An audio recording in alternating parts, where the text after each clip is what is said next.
Welcome back to Lesson 1 of What is Slope? In this video, we'll look at calculating slope. So in example 1, we have to determine the slope of each line and then state what we notice about the slope of each graph. So in order to find slope, we're going to use this formula here. Slope equals rise over run. Now the rise is the vertical distance between 2 points. So pick any 2 points on the line. And the run is the horizontal distance. So here I see that we have a rise of 2.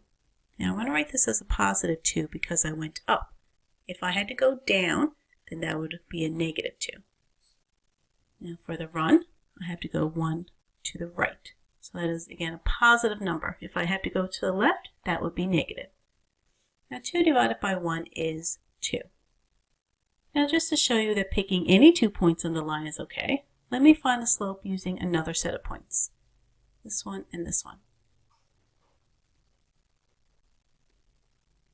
So my rise for these 2 points is 1, 2, 3, 4, 5, 6. And the run is 1, 2, 3. Now since 6 divided by 3 is 2, I get the same answer as before.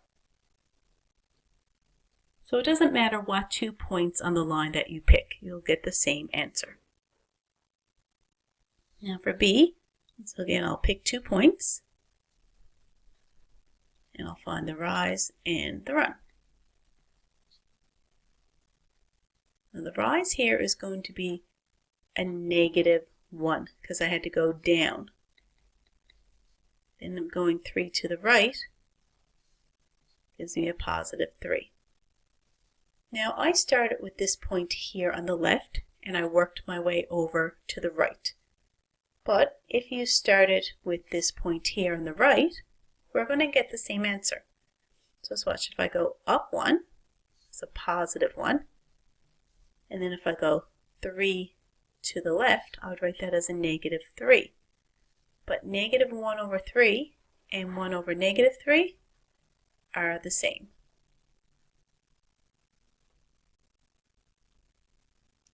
And in this one, we have a horizontal line. So I'm going to write my rise as 0 because it doesn't go up at all. And the run is 3. Now 0 divided by any number is always 0. So it has a slope of 0. And for the vertical line,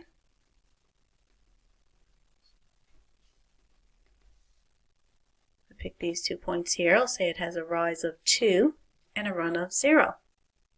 Now we can't divide by 0, so that means that this slope is undefined.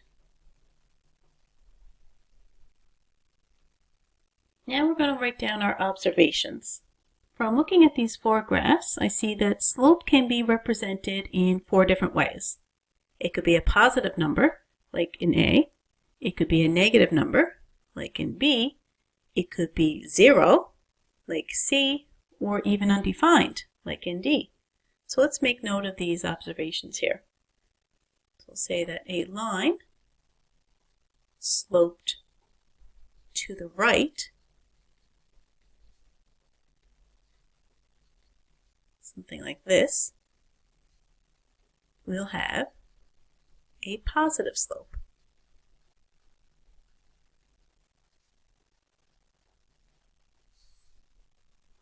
A line sloped to the left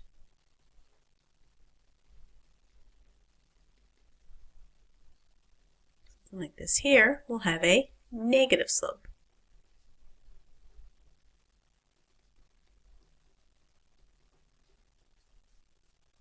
A horizontal line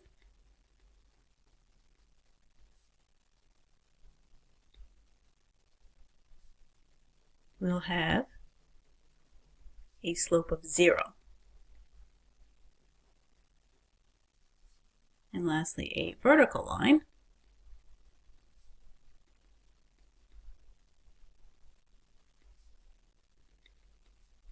will have an undefined slope.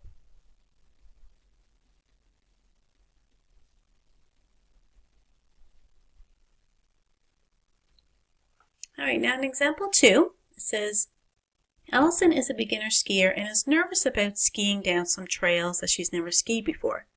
Now, Snowy Run is listed as having a slope of 2 to 5, and Jackrabbit has a slope of 11 to 20.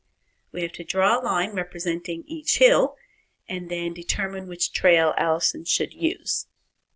So if we start with Snowy Run with a slope of 2 to 5, the 2 represents the rise of the hill and the 5 represents the run. So starting here at the origin, I'm going to go up 2 and then over to 5. Now I'm going to do that again so that I can plot several points on my graph here. So go up 2 and then over another 5 would be right here. Up 2 over 5. And notice that the scale on the x-axis is going up over by 5s. So up 2 over 5. Just do that again and again. And then you can get something straight to join all the points together. So now this is Snowy Run. Now for Jackrabbit, this time the rise is 11 and the run is 20. So I'll go up to 11 and go to the right 20, which would be right here. Now I'll do that again. If I go up another 11, that means I'll end up 22 and go over 20 to the right gives me 40. So there's another point. So then joining these up, I get this. So this is Jackrabbit. So now, as for what hill Allison should ski down, I'm going to suggest Snowy Run because it is less steep. So we'll say that Allison should ski down Snowy Run because it is less steep.